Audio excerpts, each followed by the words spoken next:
ಮತ್ತೆ ಎದುರಾಗುತ್ತಾ Covid lockdown ಕಾಲದ situation. ದೇಶದೆಲ್ಲೆಡೆ ಗ್ಯಾಸ್ ಸಿಲಿಂಡರ್ಗೆ ಭಾರೀ ಪರದಾಟ ಶುರುವಾಗುತ್ತಾ? ಬೀದಿ ಬದಿ ಫುಡ್ ಟ್ರಕ್ಗಳಿಂದ ಹಿಡಿದು ದೊಡ್ಡ ದೊಡ್ಡ ಹೋಟೆಲ್ ವರೆಗೂ ಎಲ್ಲವೂ ಕೂಡ ಕ್ಲೋಸ್ ಆಗುತ್ತಾ? ಶುರುವಾಗುತ್ತಾ work from home, online class ಸಂಸ್ಕೃತಿ? ಬೆಲೆ ಏರಿಕೆಯಿಂದ ನಮ್ಮ ಕಂಪ್ಲೀಟ್ ಡೈಲಿ ಲೈಫ್ ಅಸ್ತವ್ಯಸ್ತ ಆಗುತ್ತಾ? ಸ್ನೇಹಿತರೆ, ನೆನ್ಪಿದ್ಯಾ ಆ ದಿನಗಳು? ರಸ್ತೆಗಳೆಲ್ಲ ಕೂಡ ಖಾಲಿ ಖಾಲಿ, ಆಸ್ಪತ್ರೆಗಳಿಗೆ ಹೋಗೋದಕ್ಕೂ ಕೂಡ ಪರದಾಟ, ಹೋಟೆಲು, ಅಂಗಡಿ ಮುಂಗಟ್ಟುಗಳು ಎಲ್ಲವೂ ಕೂಡ ಬಂದ್, ಮನೆಯಿಂದಲೇ ಕೆಲಸ, ಸ್ಕೂಲ್ಗಳೆಲ್ಲ ಕೂಡ ಆನ್ಲೈನ್ ಅಲ್ಲೇ ನಡೀತಾ ಇತ್ತು. ಇದು ಕೋವಿಡ್ ಲಾಕ್ಡೌನ್ ಟೈಮ್ ನಲ್ಲಿದ್ದಂತ ಚಿತ್ರಣ. ಬಹುಶಃ ನಿಮ್ಗೆಲ್ರಿಗೂ ಕೂಡ ನೆನಪಿರ್ಬೋದು. ನಾವೆಲ್ಲ ಈ ಒಂದು ಕೋವಿಡ್ ಕರಾಳ ದಿನಗಳನ್ನ ಮರೆತು ಈಗಷ್ಟೇ ನಿಟ್ಟುಸಿರನ್ನ ಬಿಡ್ತಾ ಇದ್ವಿ. ಆದ್ರೆ ಈಗ ಕೇಳಿ ಬರ್ತಿರುವಂತ ಸುದ್ದಿ ಮಾತ್ರ ಆ ದಿನಗಳನ್ನ ಮತ್ತೆ ನಮ್ಗೆ ನೆನಪಿಸ್ತಾ ಇದೆ. ಅಷ್ಟೇ ಅಲ್ಲ, ಸದ್ಯದ ಪರಿಸ್ಥಿತಿಯನ್ನ ನೋಡಿದ್ರೆ ಮತ್ತೆ ಅಂತದ್ದೇ ಸಿಚುವೇಶನ್ ಎದುರಾಗ್ತಾ ಇದೆಯಾ ಅನ್ನುವಂತ ಒಂದು ಅನುಮಾನ ಆಗಿರ್ಬೋದು, ಭಯ, ಆತಂಕ ಮತ್ತೆ ಎದುರಾಗಿರುವಂತದ್ದು ಸ್ನೇಹಿತರೆ. ಹೌದು, ಇರಾನ್ ಆಗಿರ್ಬೋದು, ಇಸ್ರೇಲ್ ನಡುವಿನ ಯುದ್ಧದ ಕಿಚ್ಚು ಜಗತ್ತನ್ನೇ ಆವರಿಸ್ತಾ ಇದೆ. ಇದು ಕೇವಲ ಎರಡು ದೇಶಗಳ ನಡುವಿನ ಸಂಘರ್ಷ ಅಂತ ಅನ್ಕೊಂಡ್ರೆ ಅದು ನಿಮ್ಮ ತಪ್ಪು. ಯಾಕಂತಂದ್ರೆ ಇರಾನ್ ಮತ್ತು ಇಸ್ರೇಲ್ ನಡುವಿನ ಸಂಘರ್ಷ ಕೇವಲ ಎರಡು ದೇಶಗಳ ನಡುವಿನ ಜಗಳ ಅಲ್ಲ.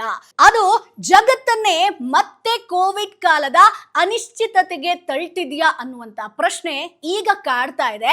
ಈ ಯುದ್ಧದ ಧಗೆ ಅರೇಬಿಯನ್ ಸಮುದ್ರ ದಾಟಿ ನಿಮ್ಮ ಅಡುಗೆ ಮನೆಯಿಂದ ಹಿಡಿದು ನಿಮ್ಮ ಆಫೀಸ್ ಕೆಲಸದವರೆಗೂ ತಟ್ಟಲಿದೆಯಂತೆ. ಅಂದ್ರೆ ನೀವು ನಂಬಲೇಬೇಕು, ಈ ಒಂದು ಬಿಕ್ಕಟ್ಟು ನಮ್ಮ ಜೇಬಿನ ಮೇಲಾಗಿರ್ಬೋದು, ನಮ್ಮ ದಿನಚರಿಯ ಮೇಲೆ ಎಂತ ದೊಡ್ಡ ಹೊಡೆತ ನೀಡಲಿದೆ ಅನ್ನೋದನ್ನ ಇವತ್ತಿನ ವಿಡಿಯೋದಲ್ಲಿ ನಾನು ನಿಮ್ಗೆ ಹೇಳ್ತೀನಿ ಸ್ನೇಹಿತರೆ. ಅಷ್ಟೇ ಅಲ್ಲ, ಪರಿಸ್ಥಿತಿ ಎಷ್ಟು ಭಯಾನಕ ಆಗ್ತಾ ಇದೆ ಅನ್ನೋದು ಕೂಡ ಈ ವಿಡಿಯೋದಲ್ಲಿ ನಿಮ್ಗೆ ಗೊತ್ತಾಗ್ತಾ ಹೋಗುತ್ತೆ. ಒಂದಷ್ಟು ಮುನ್ನೆಚ್ಚರಿಕೆ ಕ್ರಮಗಳನ್ನ ಕೂಡ ನೀವು ತಗೊಳ್ಬೇಕಾಗತ್ತೆ. ಈಗ LPG ಸಿಲಿಂಡರ್ ವಿಳಂಬ ಆಗ್ತಾ ಇದೆ. ಪೆಟ್ರೋಲ್ ಬಂಕ್ಗಳಲ್ಲಿ ಭಾರೀ ಜನಸಂದಣಿ ಕಾಣ್ತಾ ಇದೆ. ಎಲ್ಲೇ ನೋಡಿದ್ರು ಕೂಡ ಲೀಟರ್ ಗಟ್ಟಲೆ ಪೆಟ್ರೋಲ್ ನ ತುಂಬಿಸ್ತಾ ಇದ್ದಾರೆ.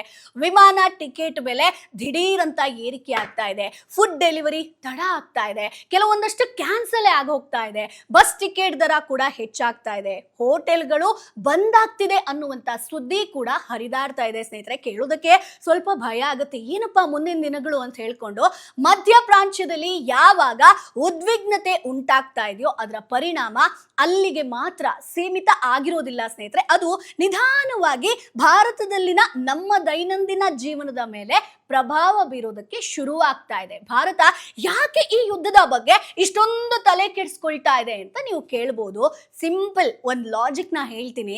ನಮ್ಮ ದೇಶಕ್ಕೆ ಬೇಕಾದಂತ 80% ಗಿಂತ ಹೆಚ್ಚು ಕಚ್ಚಾ ತೈಲವನ್ನ ನಾವು ಬೇರೆ ದೇಶಗಳಿಂದ ಆಮದು ಮಾಡ್ಕೊಳ್ತಾ ಇದ್ದೀವಿ. ಇದರಲ್ಲಿ ಸಿಂಹಪಾಲು ಬರೋದು ಸೌದಿ ಅರೇಬಿಯಾ, ಇರಾನ್ ಆಗಿರ್ಬೋದು, UAE ಅಂತಹ ಮಧ್ಯ ಪ್ರಾಚ್ಯದ ರಾಷ್ಟ್ರಗಳಿಂದ. ಅಲ್ಲಿ ಒಂದು ಸಣ್ಣ ಕಿಡಿ ಹತ್ತಿದ್ರು ಸಾಕು, ಇಲ್ಲಿ ನಮ್ಮ ಪೆಟ್ರೋಲ್ ದರ ಗಗನಕ್ಕೇರುತ್ತೆ. ಇಂಧನದ ಬೆಲೆ ಏರಿದ್ರೆ ಸಾರಿಗೆ ದುಬಾರಿ ಆಗುತ್ತೆ. ಹೌದಾ? ಸಾರಿಗೆ ದುಬಾರಿ ಆಯ್ತು ಅಂತಂದ್ರೆ ನೀವು ತಿನ್ನುವಂತ ಅನ್ನದಿಂದ ಹಿಡಿದು ಬಳಸುವಂತ ಸೋಪಿನವರೆಗೂ ಪ್ರತಿಯೊಂದರ ಬೆಲೆ ಏರ್ತಾನೆ ಹೋಗುತ್ತೆ. ಇದು ಇಡೀ ದೇಶದ ಆರ್ಥಿಕತೆಯ ಮೇಲೆ ಸುನಾಮಿ ಅಂತ ಅಪ್ಪಳಿಸುತ್ತೆ. ಎಲ್ಲವೂ ಕೂಡ ಚೇಂಜ್ ಆಗ್ತಾ ಹೋಗುತ್ತೆ ಸ್ನೇಹಿತರೆ. ಈ ಒಂದು ಬಿಕ್ಕಟ್ಟು ನಮ್ಮ ದೈನಂದಿನ ಜೀವನವನ್ನ ಹೇಗೆ ಬದಲಿಸಬಹುದು ಅಂತ 13 ಅಂಶಗಳಲ್ಲಿ ನಾನು ನಿಮ್ಗೆ ಎಕ್ಸ್ಪ್ಲೈನ್ ಮಾಡ್ತೀನಿ. ತುಂಬಾ ಯೂಸ್ಫುಲ್ ಆಗುತ್ತೆ. ಸೊ ಮೊದಲನೇದಾಗಿ LPG ಬುಕ್ಕಿಂಗ್ ನಲ್ಲಿ ವಿಳಂಬ ಆಗ್ತಾ ಇದೆ. ಸೊ ನೀವು ನೋಡಬಹುದು, ಒಂದು ಭಾನುವಾರ ಸಂಡೆಯಿಂದಲೇ ವಾಣಿಜ್ಯ LPG ಸಿಲಿಂಡರ್ಗಳು, ಕಮರ್ಷಿಯಲ್ LPG ಸಿಲಿಂಡರ್ಗಳ ಸರಬರಾಜು ಕಂಪ್ಲೀಟ್ ಆಗಿ ಅಸ್ತವ್ಯಸ್ತ ಆಗಿದೆ. ಅದರ ನ್ಯೂಸ್ ಗಳನ್ನ ಕೂಡ ನೀವು ನೋಡಿರ್ಬೋದು. ಪರಿಣಾಮವಾಗಿ ಕರ್ನಾಟಕ ಮೆನ್ಷನ್ ಮಾಡ್ತೀನಿ, ಬೆಂಗಳೂರು, ಮಹಾರಾಷ್ಟ್ರ ಆಗಿರ್ಬೋದು, ಪಶ್ಚಿಮ ಬಂಗಾಳದಲ್ಲಿ ಹೋಟೆಲ್ ಆಗಿರ್ಬೋದು, ರೆಸ್ಟೋರೆಂಟ್ ಆಗಿರ್ಬೋದು ಅಥವಾ ಬೇಕರಿಗಳು ಮುಚ್ಚುವಂತ ಪರಿಸ್ಥಿತಿ ಬಂದಾಗಿದೆ. ಇದನ್ನ ನೀವು ನೋಡಿರ್ತೀರಾ ನ್ಯೂಸ್ ನಲ್ಲಿ. ಈಗಾಗಲೇ ಇದು ತೀವ್ರ ಸ್ವರೂಪವನ್ನ ಪಡ್ಕೊಳ್ತಾ ಇದೆ. ಸೊ ದಿನನಿತ್ಯ ಹೋಟೆಲ್ ಊಟವನ್ನೇ ನಂಬಿರುವಂತ ವಿದ್ಯಾರ್ಥಿಗಳಾಗಿರ್ಬೋದು, ಬ್ಯಾಚುಲರ್ಗಳಾಗಿರ್ಬೋದು, IT ಉದ್ಯೋಗಿಗಳಿಗೆ ದೊಡ್ಡ ಹೊಡೆತ ಬೀಳಲಿದೆ ಅಂತ ಬೆಂಗಳೂರು ಹೋಟೆಲ್ಗಳ ಸಂಘ ಎಚ್ಚರಿಕೆಯನ್ನ ಕೊಟ್ಟಿದೆ ಸ್ನೇಹಿತರೆ. ಸೊ ನಂದೇ ಒಬ್ರು ಫ್ರೆಂಡ್ ಹೋಟೆಲ್ ಬಿಸ್ನೆಸ್ ನ ಶುರು ಮಾಡಿದ್ರು. ಈಗ ಅವರೇ ಖುದ್ದು ಹೇಳಿದ್ರು ಫೋನ್ ನಲ್ಲಿ, ಸೊ ನನಗೆ ಗ್ಯಾಸ್ ಸಿಲಿಂಡರ್ ನ ಅಭಾವ ಇದೆ, ಸೊ ಏನಾಗುತ್ತೋ ಗೊತ್ತಿಲ್ಲ ಅಂತ ಹೇಳ್ಕೊಂಡು. ಸೊ ಇದು ಕೂಡ ನಾನು ನಿಮ್ಗೆ ಎಕ್ಸಾಂಪಲ್ ನ ಕೊಡ್ತಾ ಇರುವಂತದ್ದು. ಜೊತೆಗೆ ವಾಣಿಜ್ಯ ಗ್ಯಾಸ್ ಸಿಗದೆ ಹೋದಾಗ ಹೋಟೆಲ್ ಮಾಲೀಕರು ಅನಿವಾರ್ಯವಾಗಿ ಗೃಹ ಬಳಕೆ ಅಂದ್ರೆ ಡೊಮೆಸ್ಟಿಕ್ 14.2 kg ಬರುತ್ತೆ ಅಲ್ವಾ, ಆ ಸಿಲಿಂಡರ್ ಗಳನ್ನ ಬ್ಲಾಕ್ ಮಾರುಕಟ್ಟೆಯಲ್ಲಿ ಅಕ್ರಮವಾಗಿ ಹೆಚ್ಚಿನ ಬೆಲೆಗೆ ಖರೀದಿಸುವಂತ ಪರಿಸ್ಥಿತಿ ಬರುತ್ತೆ. ಸೊ ಇದರಿಂದ ಸಾಮಾನ್ಯ ಜನರಿಗೆ ಗ್ಯಾಸ್ ಸಿಗದ ಪರಿಸ್ಥಿತಿ ನಿರ್ಮಾಣ ಆಗುವಂತದ್ದು ಸರ್ವೇ ಸಾಮಾನ್ಯ. ಸೊ ಇದಕ್ಕೆ ಬ್ರೇಕ್ ಹಾಕೋದಕ್ಕೆ ಸರ್ಕಾರ ಒಂದು ಹೊಸ ನಿಯಮ ಜಾರಿಗೆ ತಂದಿರುವಂತದ್ದು. ನೀವು ಒಂದು ಬಾರಿ ಗ್ಯಾಸ್ ಬುಕ್ ಮಾಡಿ ಡೆಲಿವರಿ ಪಡೆದ ನಂತರ ಮುಂದಿನ ಸಿಲಿಂಡರ್ ಬುಕ್ ಮಾಡೋದಕ್ಕೆ ಕಡ್ಡಾಯವಾಗಿ 25 ದಿನ ವೇಟ್ ಮಾಡಲೇಬೇಕು. ಅಂದ್ರೆ 25 ದಿನಗಳಿಗಿಂತ ಮುಂಚೆ ನೀವು ಎರಡನೇ ಸಿಲಿಂಡರ್ ಬುಕ್ ಮಾಡೋದಕ್ಕೆ ಸಾಧ್ಯ ಇಲ್ಲ. ಇದನ್ನ ನೀವು ನೆನಪಲ್ಲಿ ಇಟ್ಕೊಳ್ಬೇಕಾಗತ್ತೆ. ಅಷ್ಟೇ ಅಲ್ಲ, ಅಂತಾರಾಷ್ಟ್ರೀಯ ಮಾರುಕಟ್ಟೆಯಲ್ಲಿ ಕಚ್ಚಾ ತೈಲ ಬೆಲೆ ಏರಿದ್ರೆ ನಿಮ್ಮ ಮನೆ ಗ್ಯಾಸ್ ಬೆಲೆ ಕೂಡ ಏರೋದು ಗ್ಯಾರಂಟಿ. ಒಂದಷ್ಟು ಕಡೆಗಳಲ್ಲಿ, ಈಗ ನಂದೇ ಎಕ್ಸಾಂಪಲ್ ತಗೋಬೇಕು ಅಂತಂದ್ರೆ, ಸೊ ಆಲ್ರೆಡಿ ನಾನೊಂದು ಗ್ಯಾಸ್ ಸಿಲಿಂಡರ್ ನ ಪರ್ಚೇಸ್ ಮಾಡಬೇಕು ಅಂತಂದ್ರೆ ಖುದ್ದು ಅವರೇ ಹೇಳಿದ್ರು, ಸೊ ಸಿಲಿಂಡರ್ ಬೆಲೆ ಏರಿಕೆ ಆಗ್ತಾ ಇದೆ, ಸೊ ಎಕ್ಸ್ಟ್ರಾ ಕೊಡಬೇಕು ಅಂತ ಹೇಳ್ಕೊಂಡು. ಸೊ ಅದನ್ನ ಕೂಡ ನೀವು ಚೆಕ್ ಮಾಡ್ಕೊಳ್ಳಿ.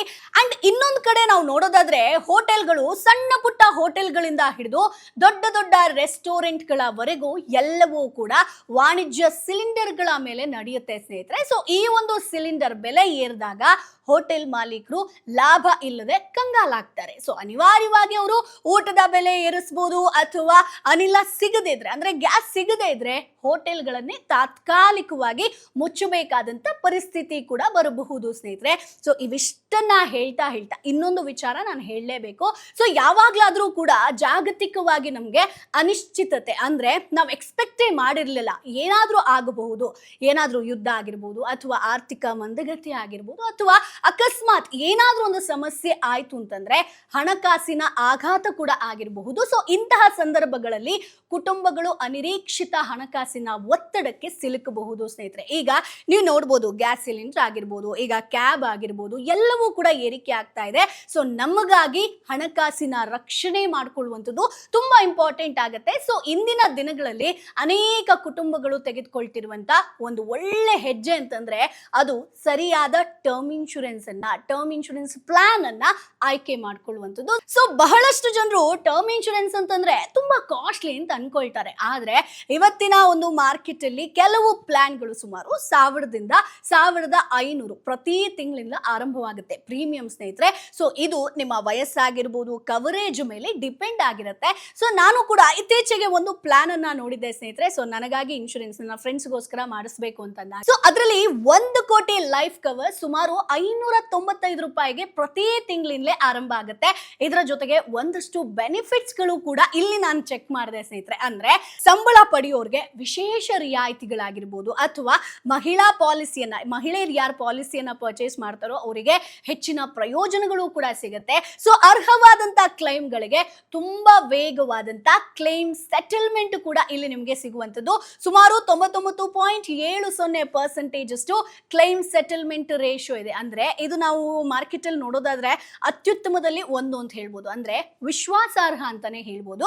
ಇಷ್ಟೇ ಅಲ್ಲ, ಕೆಲವು ಷರತ್ತುಗಳಡಿ ನೀವು ನಂತರ ಪಾಲಿಸಿಯಿಂದ ಹೊರಬರೋದಕ್ಕೆ ಅಂದ್ರೆ ಎಕ್ಸಿಟ್ ಆಗ್ತೀರಾ ಅಂತಂದ್ರೆ ಪಾಲಿಸಿ ಸ್ಟ್ರಕ್ಚರ್ ಮೇಲೆ ಅವಲಂಬಿಸಿ ನೀವು ಪಾವತಿಸಿದಂತ 100% ಪ್ರೀಮಿಯಂ ಮರಳಿ ಪಡೆಯುವಂತ ಅವಕಾಶ ಕೂಡ ಇಲ್ಲಿ ನಿಮಗೆ ಸಿಗಬಹುದು ಸ್ನೇಹಿತರೆ. ಇದು ಡಿಪೆಂಡ್ ಆಗಿರುತ್ತೆ ನಿಮ್ಮ ಕವರೇಜ್ ಆಗಿರ್ಬೋದು, ನೀವು ಯಾವಾಗ ಶುರು ಮಾಡಿದ್ರಿ ಅಂತ. ಸೊ ನಿಮಗೆ ಎಷ್ಟು ಕವರೇಜ್ ಬೇಕಾಗಬಹುದು, ಹೇಗ್ ಬೈ ಮಾಡಬೇಕು ಅಂತ ಗೊತ್ತಾಗಬೇಕು ಅಂತಂದ್ರೆ ಸಿಂಪಲ್ ಸ್ನೇಹಿತರೆ, ಡಿಸ್ಕ್ರಿಪ್ಷನ್ ಅಲ್ಲಿ ಇರುವಂತ ಲಿಂಕ್ ಅನ್ನ ಕ್ಲಿಕ್ ಮಾಡಿ ನಿಮ್ಮ ಪ್ರೀಮಿಯಂ ಅನ್ನ ಕ್ಯಾಲ್ಕುಲೇಟ್ ಇಲ್ಲಿ ಆರಾಮಾಗಿ ಮಾಡ್ಕೊಳ್ಬಹುದು ಸ್ನೇಹಿತರೆ. ಸೊ ಡಿಸ್ಕ್ರಿಪ್ಷನ್ ಅಲ್ಲಿ ಲಿಂಕ್ ಅನ್ನ ಕೊಟ್ಟಿರ್ತೀನಿ, ನೇರವಾಗಿ ನೀವು ಬೈ ಮಾಡಬಹುದು. ಇನ್ನು ಸ್ನೇಹಿತರೆ ನೆಕ್ಸ್ಟ್ ಪಾಯಿಂಟ್ ಬರೋಣ. ಇಂಡಕ್ಷನ್ ಸ್ಟವ್ಗಳ ಅನಿವಾರ್ಯತೆ ಹೇಗಾಗಿದೆ ಅನ್ನೋದನ್ನ ಹೇಳ್ತೀನಿ.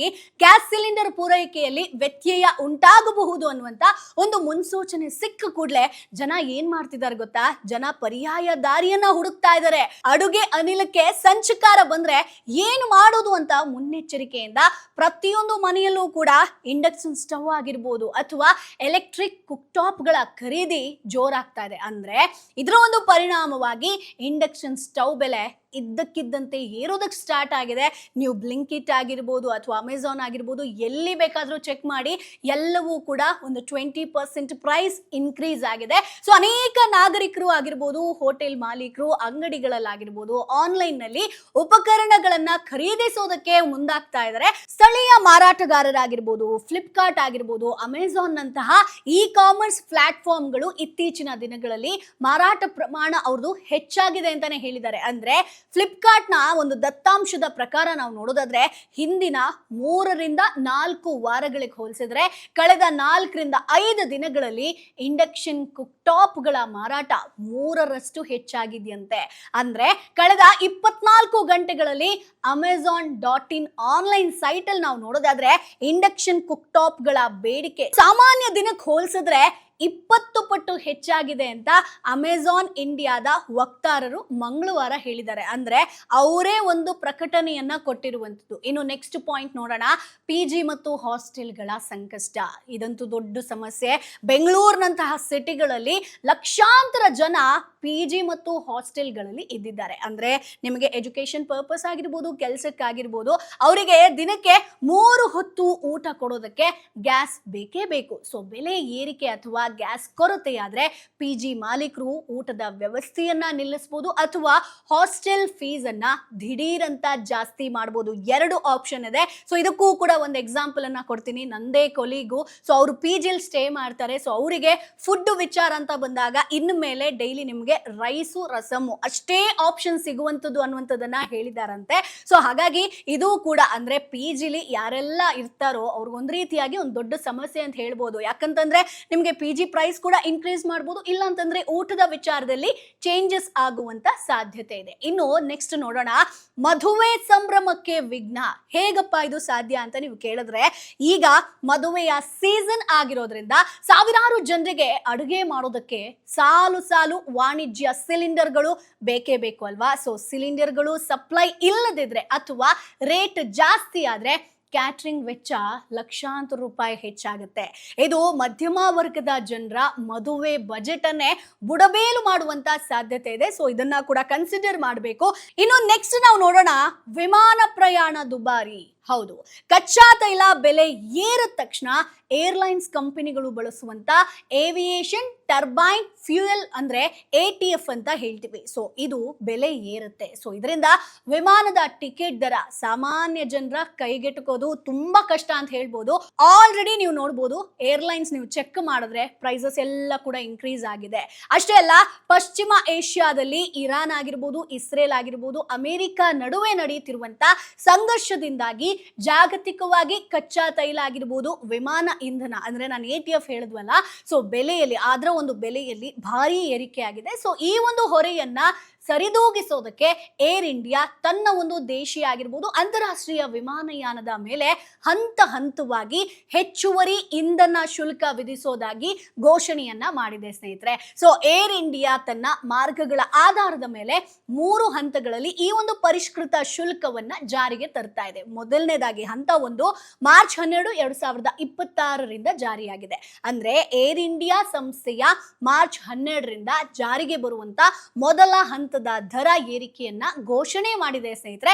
ಇದರ ಒಂದು ಅನ್ವಯ ನಾವು ನೋಡೋದಾದ್ರೆ ದೇಶೀಯ ಆಗಿರ್ಬೋದು ಅಥವಾ ಸಾರ್ಕ್ ಅಂದ್ರೆ SAARC ರಾಷ್ಟ್ರಗಳ ಮಾರ್ಗಗಳಲ್ಲಿ ಪ್ರತಿ ಟಿಕೆಟ್ ಮೇಲೆ 399 ರೂಪಾಯಿ ಹೆಚ್ಚುವರಿ ಇಂಧನ ಶುಲ್ಕವನ್ನ ವಿಧಿಸಲಾಗುತ್ತಂತೆ. ಅಷ್ಟೇ ಯಾಕೆ, ಅಂತಾರಾಷ್ಟ್ರೀಯ ಮಾರ್ಗಗಳ ಪೈಕಿ ಪಶ್ಚಿಮ ಏಷ್ಯಾಗೆ $10 ಹೆಚ್ಚಳ ಆಗಲಿದೆಯಂತೆ. ಹಾಗೆ ಆಗ್ನೇಯ ಏಷ್ಯಾ ಮಾರ್ಗಗಳಿಗೆ $20 ಏರಿಕೆಯಾಗಿ ಒಟ್ಟು ಶುಲ್ಕ ನಾವು ನೋಡೋದಾದ್ರೆ $60 ತಲುಪುತ್ತಂತೆ. ಅದೇ ರೀತಿ ಆಫ್ರಿಕಾ ಸೈಡ್ ನೋಡೋದಾದ್ರೆ ಆಫ್ರಿಕಾ ವರ್ಗಗಳ ಮೇಲೆ $30 ಹೆಚ್ಚುವರಿ ಶುಲ್ಕ ವಿಧಿಸಲಾಗುತ್ತಂತೆ. ಅಂದ್ರೆ ಅಲ್ಲಿನ ಒಟ್ಟು ಇಂಧನ ಶುಲ್ಕ ಬಂದು $90ಗೆ ಏರಿಕೆ ಆಗುತ್ತೆ. ಇನ್ನು ಸ್ನೇಹಿತರೆ ಹಂತ 2 ಅಂದ್ರೆ ಮಾರ್ಚ್ 18 2026ರಿಂದ ಜಾರಿಗೆ ಬರುತ್ತೆ. ಸೊ ಮಾರ್ಚ್ 18ರಿಂದ ಜಾರಿಗೆ ಬರುವಂತ ಎರಡನೇ ಹಂತದ ಪರಿಷ್ಕರಣೆಯಲ್ಲಿ ಏರ್ ಇಂಡಿಯಾ ಸಂಸ್ಥೆಯು ದೀರ್ಘಾವಧಿಯ ಅಂತಾರಾಷ್ಟ್ರೀಯ ವಿಮಾನ ಪ್ರಯಾಣದ ದರವನ್ನ ಏರಿಕೆ ಮಾಡುತ್ತೆ. ಅಂದ್ರೆ ಇದರ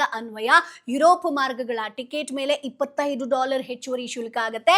ಇದರಿಂದ ಯುರೋಪ್ ವಿಮಾನಗಳ ಒಟ್ಟು ಇಂಧನದ ಶುಲ್ಕ ಬಂದು $125 ತಲುಪುತ್ತೆ. ಅದೇ ರೀತಿ ಉತ್ತರ ಅಮೆರಿಕ, ಆಸ್ಟ್ರೇಲಿಯಾ ಮಾರ್ಗಗಳಿಗೆ ಪ್ರತಿ ಟಿಕೆಟ್ಗೆ $50 ಹೆಚ್ಚಳ ಆಗುತ್ತಂತೆ. ಸೊ ಈ ಒಂದು ಮಾರ್ಗಗಳ ಒಟ್ಟು ಹೆಚ್ಚುವರಿ ಶುಲ್ಕ ಬಂದು $200ಗೆ ಏರಿಕೆ ಆಗುತ್ತೆ. ಇನ್ನು ನಾನು ಹೇಳಿದೆ ಹಂತ 3 ಕೂಡ ಇದೆ. ಸೊ ನಂತರ ಅಂದ್ರೆ ಹಾಂಗ್ಕಾಂಗ್ ಆಗಿರ್ಬೋದು, ಜಪಾನ್ ಆಗಿರ್ಬೋದು, ದಕ್ಷಿಣ ಕೊರಿಯಾ ಸೇರಿದಂತೆ ದೂರದ ಪೂರ್ವದ ದೇಶಗಳ ವಿಮಾನ ದರ ಏರಿಕೆಯ ವಿವರಗಳನ್ನ ಶೀಘ್ರದಲ್ಲೇ ಪ್ರಕಟಿಸ್ತೀವಿ ಅನ್ನೋದನ್ನ ಹೇಳ್ತಾರೆ. ಅಂದ್ರೆ ಕೇವಲ ಹೊಸ ಬುಕ್ಕಿಂಗ್ ಗಳಿಗೆ ಮಾತ್ರ ಇದು ಅನ್ವಯಿಸುತ್ತೆ ಸ್ನೇಹಿತರೆ. ಈಗಾಗಲೇ ಟಿಕೆಟ್ ಅನ್ನ ನೀವು ಬುಕ್ಕಿಂಗ್ ಅನ್ನ ಮಾಡ್ಕೊಂಡಿದ್ದೀರಾ, ಕನ್ಫರ್ಮೇಶನ್ ಮಾಡ್ಕೊಂಡಿದ್ದೀರಾ ಅಂತಂದ್ರೆ ನಿಮಗೆ ಟ್ರಾವೆಲ್ ಅಲ್ಲಿ ಯಾವುದೇ ಪ್ರಾಬ್ಲಮ್ ಆಗಲ್ಲ, ಹೆಚ್ಚುವರಿ ಶುಲ್ಕ ಕೂಡ ಬರೋದಿಲ್ಲ ಸ್ನೇಹಿತರೆ. ಇನ್ನು ಸ್ನೇಹಿತರೆ ನೆಕ್ಸ್ಟ್ ಪಾಯಿಂಟ್ ಹೇಳ್ತೀನಿ, ಇದು ನನಗೆ ಖುದ್ದು ಎಕ್ಸ್ಪೀರಿಯನ್ಸ್ ಆಗಿರುವಂತದ್ದು. ಆಟೋ ಮತ್ತು ಕ್ಯಾಬ್ ಬಾಡಿಗೆ ಏರಿಕೆ ಆಗಿರುವಂತದ್ದು. ಓಲಾ ಆಗಿರ್ಬೋದು, ಊಬರ್ ಅಥವಾ ಸಾಮಾನ್ಯ ಆಟೋ ಇರ್ಲಿ, ಪೆಟ್ರೋಲ್ ಮತ್ತು CNG ಬೆಲೆ ಏರಿದಾಗ ಅವರು ಬಾಡಿಗೆ ಜಾಸ್ತಿ ಮಾಡದೆ ಬೇರೆ ದಾರಿನೇ ಇಲ್ಲ. ಯಾಕಂತಂದ್ರೆ ಒಂದು ರೀಸನ್ ಅನ್ನ ಹೇಳ್ಬಿಡ್ತಾರೆ, CNG ಗ್ಯಾಸ್ ಸಿಗ್ತಾ ಇಲ್ಲ ಅಂತ. ಸೊ ಇದು ಪ್ರತಿದಿನ ಆಫೀಸ್ ಅಥವಾ ಕಾಲೇಜಿಗೆ ಹೋಗೋರಿಗೆ ಒಂದು ದೊಡ್ಡ ಒಂದು ಜೇಬಿಗೆ ಕತ್ತರಿ ಬೀಳುವಂಥದ್ದಂತೂ ನಿಜ. ಯಾಕಂತಂದ್ರೆ ಇವತ್ತೇ ನಾನು ಟ್ರಾವೆಲ್ ಮಾಡಬೇಕು ಅಂತಂದ್ರೆ ಅವರೇ ಖುದ್ದು ಹೇಳಿದ್ರು. ಸೊ ನಾರ್ಮಲ್ ಆಗಿ ನಮ್ಮ ಒಂದು ಮನೆಯಿಂದ ಆಫೀಸಿಗೆ ಬರಬೇಕು ಅಂತಂದ್ರೆ ಸಾಮಾನ್ಯವಾಗಿ ಪ್ರತಿದಿನ ಆಗುವಂಥದ್ದು ಜಾಸ್ತಿ ಅಂತಂದ್ರೆ ₹50 ಮಾತ್ರ. ಸೊ ಇವತ್ತು ₹70 ಅಂತ ಹೇಳಿದ್ರು. ಸೊ ನಾರ್ಮಲ್ ಆಗಿ ನಾನು ಕೇಳಿದೆ, ಮೀಟರ್ ಹಾಕಲ್ವಾ ಅಥವಾ ಡೈಲಿ ನಾನು ಹೋಗ್ತೀನಿ ₹50 ಅಲ್ವಾ ಅಂತ ಹೇಳೋದಕ್ಕೆ ಅವರೇ ನನಗೆ ಕೇಳಿದ್ರು, ಮೇಡಮ್ ನೀವು ಟಿವಿ ನೋಡಲ್ವಾ, ಸೊ CNG ಗ್ಯಾಸ್ ಸಿಗ್ತಾ ಇಲ್ಲ, ಸೊ ಹಾಗಾಗಿ ಬೆಲೆ ಏರಿಕೆ ಆಗ್ತಾ ಇದೆ, ಸೊ ನಾವು ಕೂಡ ಏರಿಕೆ ಮಾಡದೆ ಯಾವುದೇ ಒಂದು ಬೇರೆ ಆಪ್ಷನ್ ಇಲ್ಲ, ಸೊ ₹70 ಕೊಡ್ತೀರಾ ಅಂತಂದ್ರೆ ಕರ್ಕೊಂಡು ಹೋಗ್ತೀನಿ ಅನ್ನೋದಾಗಿ ಹೇಳಿದ್ರು. ಸೊ ಇದು ಖುದ್ದು ಎಕ್ಸಾಂಪಲ್. ಸೊ ಇದರಲ್ಲೂ ಕೂಡ ಏರಿಕೆ ಆಗುವಂತ ಚಾನ್ಸಸ್ ಇದೆ. ಅಂದ್ರೆ ಓಲಾ ಆಗಿರ್ಬೋದು, ಆನ್ಲೈನ್ ಆಗಿರ್ಬೋದು, ಸಾಮಾನ್ಯ ಆಟೋ ಕ್ಯಾಬ್ಗಳಲ್ಲೂ ಕೂಡ ದರ ಏರಿಕೆ ಇನ್ನು ಮುಂದೆ ಆಗಬಹುದು. ಇನ್ನು ಸ್ನೇಹಿತರೆ ಬಸ್ ಟಿಕೆಟ್ ದರದಲ್ಲಿ ಬದಲಾವಣೆ ಆಗುವಂತ ಚಾನ್ಸಸ್ ಇದೆ. ಸೊ ಕೇವಲ ಪ್ರೈವೇಟ್ ವಾಹನಗಳಲ್ಲ, ಸರ್ಕಾರಿ ಬಸ್ಗಳು ಕೂಡ ಡೀಸೆಲ್ ಮೇಲೆ ನಡೆಯುತ್ತೆ. ಹೌದಾ? ಸೊ ಸಾರಿಗೆ ಸಂಸ್ಥೆಗಳು ನಷ್ಟ ಅನುಭವಿಸೋದಕ್ಕೆ ಸಾಧ್ಯ ಇಲ್ಲದ ಕಾರಣ ಸಾಮಾನ್ಯ ಜನ ಬಳಸುವಂತ ಬಸ್ ಟಿಕೆಟ್ ದರವನ್ನ ಏರಿಸುವಂತ ನಿರ್ಧಾರವನ್ನ ಮುಂದಿನ ದಿನಗಳಲ್ಲಿ ತಗೋಬಹುದು. ಅಷ್ಟೇ ಯಾಕೆ ಮತ್ತೆ ವರ್ಕ್ ಫ್ರಮ್ ಹೋಮ್ ಸಂಸ್ಕೃತಿ ಆರಂಭವಾಗುವಂತ ಎಲ್ಲ ಲಕ್ಷಣ ಕಾಣ್ತಾ ಇದೆ. ಹೌದು, ಇದು ಕೋವಿಡ್ ದಿನಗಳನ್ನ ಮತ್ತೆ ನೆನಪಿಸುವಂತ ಒಂದು ಸಿಚುವೇಶನ್. ಇಂಧನದ ಬಳಕೆಯನ್ನ ತಗ್ಗಿಸೋದಕ್ಕಾಗಿರ್ಬೋದು ಅಥವಾ ಟ್ರಾಫಿಕ್ ಒತ್ತಡ ಕಡಿಮೆ ಮಾಡೋದಕ್ಕೆ ಸಾಫ್ಟ್ವೇರ್ ಕಂಪನಿಗಳು ತಮ್ಮ ಉದ್ಯೋಗಿಗಳಿಗೆ ಮನೆಯಿಂದಲೇ ಕೆಲಸ ಮಾಡಿ ಅನ್ನುವಂತ ಸೂಚನೆಯನ್ನ ಕೊಡಬಹುದು. ಸ್ಕೂಲ್ ಕೂಡ ಅದೇ ರೀತಿ ಆಗಬಹುದು. ಇನ್ನು ಮುಖ್ಯವಾಗಿ ಬರೋಣ ಪೆಟ್ರೋಲ್ ವಿಚಾರಕ್ಕೆ. ಸೊ ಒಂದಷ್ಟು ದಿನಗಳಿಂದ ನಾವು ರೀಲ್ಸ್ ಗಳಲ್ಲಿ ನೋಡಿರ್ಬೋದು, ಸೊ ಟ್ಯಾಂಕ್ ಗಟ್ಲೆ ಪೆಟ್ರೋಲ್ ನ ತುಂಬಿಸ್ತಾ ಇದ್ದಾರೆ, ಕಂಪ್ಲೀಟ್ ಪ್ಯಾನಿಕ್ ಆಗಿದ್ದಾರೆ. ನಾಳೆ ಪೆಟ್ರೋಲ್ ಇರಲ್ಲ ಅನ್ನುವಂತ ಒಂದು ಸಣ್ಣ ಸುದ್ದಿ ಹಬ್ಬಿದ್ರೆ ಸಾಕು, ಜನರು ಗಾಬರಿಯಿಂದ ಪೆಟ್ರೋಲ್ ಬಂಕ್ಗಳ ಮುಂದೆ ಕ್ಯೂ ನಿಲ್ತಾರೆ. ಸ್ಟಾಕ್ ಇದ್ರೂ ಕೂಡ ಆ ಗಾಬರಿಯ ಖರೀದಿಯಿಂದಾಗಿ ಕೃತಕ ಅಭಾವ ಸೃಷ್ಟಿಯಾಗಬಹುದು. ಅಂದ್ರೆ ಕಾರ್ಗಳಿಗಾಗಿರ್ಬೋದು, ಬೈಕ್ಗಳಿಗಾಗಿರ್ಬೋದು, ಅಥವಾ ಬೇರೆ ಬೇರೆ ಕ್ಯಾನ್ ಅಲ್ಲಿ ಪೆಟ್ರೋಲ್ ನ ತುಂಬಿಸೋದಾಗಿರ್ಬೋದು. ಸೊ ನಾಳೆ ದಿನ ನೀವು ಪೆಟ್ರೋಲ್ ಬಂಕ್ ಹೋಗಿ ಪೆಟ್ರೋಲ್ ಹಾಕಿಸ್ಕೊಳ್ತೀರಾ ಅಂತಂದ್ರೆ ನಿಮಗೆ ಪೆಟ್ರೋಲ್ ಅಭಾವ ಇದೆ, ಸೊ ಆ ಒಂದು ಕಾರಣಕ್ಕೋಸ್ಕರ ಪ್ರೈಸ್ ಹೈಕ್ ಆಗಿದೆ ಅನ್ನುವಂತ ರೀಸನ್ ಅನ್ನ ಕೊಡುವಂತ ಚಾನ್ಸಸ್ ಇದೆ ಸ್ನೇಹಿತರೆ. ಇನ್ನು ನೆಕ್ಸ್ಟ್ ನಾವು ನೋಡೋದಾದ್ರೆ ಬೇರೆ ಯಾರಿಗೆ ಎಫೆಕ್ಟ್ ಆಗುತ್ತೆ ಅಂತ, ಸ್ವಿಗ್ಗಿ, ಝೊಮ್ಯಾಟೊ ಅಥವಾ ಬ್ಲಿಂಕಿಟ್ ಇವರೆಲ್ಲ ಕೂಡ ದ್ವಿಚಕ್ರ ವಾಹನಗಳ ಮೇಲೆ ಅವಲಂಬಿತರಾಗಿರ್ತಾರೆ. ಹೌದಾ? ಸೊ ಇಂಧನ ಬೆಲೆ ಏರಿದ್ರೆ ಡೆಲಿವರಿ ಚಾರ್ಜ್ ಜಾಸ್ತಿ ಆಗುತ್ತೆ. ಜೊತೆಗೆ ರೈಡರ್ಗಳ ಕೊರತೆಯಿಂದಾಗಿ ನಿಮ್ಮ ಆರ್ಡರ್ ತಲುಪೋದು ಲೇಟ್ ಆಗಬಹುದು ಸ್ನೇಹಿತರೆ. ಅಷ್ಟೇ ಯಾಕೆ, ಹೋಟೆಲ್ಗಳು ಶಟ್ ಡೌನ್ ಆಯ್ತು ಅಂತಂದ್ರೆ ಸೊ ನಿಮಗೆ ಡೆಲಿವರಿ ಬಾಯ್ಸ್ಗಳಿಗೂ ಕೂಡ ವರ್ಕ್ ಇರಲ್ಲ. ಅಂದ್ರೆ ಗಿಗ್ ವರ್ಕರ್ಗಳಿಗೂ ಕೂಡ ಸಮಸ್ಯೆ ಆಗುವಂತ ಚಾನ್ಸಸ್ ಇರುತ್ತೆ. ಸ್ವಿಗ್ಗಿ ಇಲ್ಲ ಅಂತಂದ್ರೆ ಅಥವಾ ಹೋಟೆಲ್ಗಳು ಬಂದಾಯ್ತು ಅಂತಂದ್ರೆ, ಈಗ ಮನೆಯಲ್ಲೂ ಕೂಡ ಸಿಲಿಂಡರ್ ಇಲ್ಲ, ಹೋಟೆಲು ಕೂಡ ಕ್ಲೋಸ್ ಆಯ್ತು ಅಂತಂದ್ರೆ ತುಂಬಾ ಕಷ್ಟ ಆಗೋಗ್ಬಿಡತ್ತೆ. ಸೊ ಹಾಗಾಗಿ ನಿಮ್ಗೆ ಹೋಟೆಲ್ಗಳು ಶಟ್ ಡೌನ್ ಆಯ್ತು ಅಥವಾ ಒಂದಷ್ಟು ದಿನಗಳ ಕ್ಲೋಸ್ ಆಯ್ತು ಅಂತಂದ್ರೂ ಕೂಡ ಅಲ್ಲಿ ಒಂದಷ್ಟು ಕನೆಕ್ಷನ್ಸ್ ಇರುತ್ತೆ. ಅಂದ್ರೆ ಬ್ಲಿಂಕಿಟ್ ಆಗಿರ್ಬೋದು ಅಥವಾ ಸ್ವಿಗ್ಗಿ, ಝೊಮ್ಯಾಟೊ ಆಗಿರ್ಬೋದು, ಎಲ್ರಿಗೂ ಕೂಡ ಸಮಸ್ಯೆ ಆಗುವಂಥದ್ದು ಸರ್ವೇ ಸಾಮಾನ್ಯ. ಅದರ ಜೊತೆಗೆ ಸ್ಕೂಲ್ ಬಸ್ಗಳಿಗೆ ಡೀಸೆಲ್ ಸಿಗದಿದ್ರೆ ಅಥವಾ ಸಾರಿಗೆ ವೆಚ್ಚ ಪೋಷಕರಿಗೆ ಹೊರೆಯಾದ್ರೆ ಶಾಲೆಗಳು ಹಾಗೆ ಮಕ್ಕಳ ಸುರಕ್ಷತೆ ಸುರಕ್ಷತೆ ಮತ್ತು ಹಿತದೃಷ್ಟಿಯಿಂದ ಆನ್ಲೈನ್ ಕ್ಲಾಸ್ಗಳಿಗೆ ಶಿಫ್ಟ್ ಆಗಬಹುದು ಸ್ನೇಹಿತರೆ. ಇದು ಕೂಡ ಮೇಜರ್ ಆಗಿರುವಂಥದ್ದು. ಅಂದ್ರೆ ಆನ್ಲೈನ್ ಕ್ಲಾಸ್ಗಳು ಶುರುವಾಗುವಂತ ಎಲ್ಲ ಲಕ್ಷಣ ಕಾಣ್ತಾ ಇದೆ. ಸೊ ಇಷ್ಟೆಲ್ಲ ನಾನು ನಿಮ್ಗೆ ಹೇಳಿದೆ, ಏನೇನ್ ಪ್ರಾಬ್ಲಮ್ಸ್ ಆಗಬಹುದು, ನಾವ್ ಯಾವ ರೀತಿ ಮುನ್ನೆಚ್ಚರಿಕೆ ಕ್ರಮಗಳನ್ನ ತಗೋಬೇಕಾಗತ್ತೆ, ಸೊ ನಾವು ಹೇಗೆ ಎಚ್ಚೆತ್ಕೊಳ್ಬೇಕು ಅಂತ. ಬಟ್ ಇಷ್ಟೆಲ್ಲ ನಾವು ನೋಡೋದಾದ್ರೆ, ಒಂದು ಪಾಸಿಟಿವ್ ಆಗಿ ನೋಡೋದಾದ್ರೆ, ಈ ಎಲ್ಲ ತೊಂದರೆಗಳ ಮಧ್ಯೆ ಒಂದು ಬದಲಾವಣೆ ಆಗತ್ತೆ ಸ್ನೇಹಿತರೆ. ಅಂದ್ರೆ ಜನ ಪೆಟ್ರೋಲ್ ಗೋಜೇ ಬೇಡ ಅಂತ ಎಲೆಕ್ಟ್ರಿಕ್ ವಾಹನಗಳ ಕಡೆ ಹೆಚ್ಚು ಆಕರ್ಷಿತರಾಗಬಹುದು. ಅಂದ್ರೆ ಇವಿ ವೆಹಿಕಲ್ಸ್ ಮೇಲೆ. ಸೊ ಟಾಟಾ ಮೋಟರ್ಸ್ ಅಥವಾ ಓಲಾ ಎಲೆಕ್ಟ್ರಿಕ್ ನಂತಹ ಕಂಪನಿಗಳಿಗೆ ಇದು ಒಂದು ದೊಡ್ಡ ವರದಾನ ಆಗಬಹುದು ಸ್ನೇಹಿತರೆ. ಇದೆಲ್ಲದರ ನಡುವೆ ನಮಗೆ ಆತಂಕ ತರುವಂತ ವಿಷಯ ಅಂತಂದ್ರೆ, ಹತ್ತಿರ ಬರ್ತಿರುವಂತಹ ಹಬ್ಬ ಆಗಿರ್ಬೋದು, ಯುಗಾದಿ ಆಗಿರ್ಬೋದು, ರಂಜಾನ್ ಹಬ್ಬಗಳ ಸಮಯದಲ್ಲಿ ನಾವೆಲ್ಲ ಒಂದೆಡೆ ಸೇರ್ತೀವಿ, ಹಬ್ಬದ ಅಡುಗೆ ಮಾಡ್ತೀವಿ, ದೂರದ ಊರುಗಳಿಗೆ ಪ್ರಯಾಣವನ್ನ ಮಾಡ್ತೀವಿ.